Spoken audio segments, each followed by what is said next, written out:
আমার মতো অনেকেই একটি সমস্যা ফেস করছেন, সেটি হচ্ছে দীর্ঘদিন আপনার স্মার্টফোন ব্যবহার করার কারণে কিন্তু আপনি ইয়ারফোন পোর্ট এবং চার্জিং পোর্টগুলোতে কিন্তু প্রচুর পরিমাণ ডাস্ট জমে যায়। তো যেগুলোর কারণে আপনি যখন চার্জের পিনটা সেই চার্জার পোর্টের ভিতরে প্রবেশ করাবেন, ঠিক ওই সময় কিন্তু আপনার চার্জার পিনটা সম্পূর্ণ ভিতরে প্রবেশ করবে না।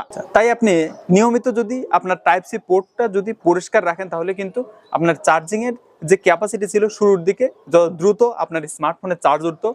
আপনি যখনই এই ডাস্টগুলো পরিষ্কার করবেন, ঠিক সেভাবে কিন্তু আপনার এই স্মার্টফোনটি আগের মতো খুব দ্রুত গতিতে চার্জ উঠবে। অনেকেই প্রশ্ন করতে পারেন যে স্মার্টফোনের এই টাইপ সি পোর্ট কীভাবে পরিষ্কার করব।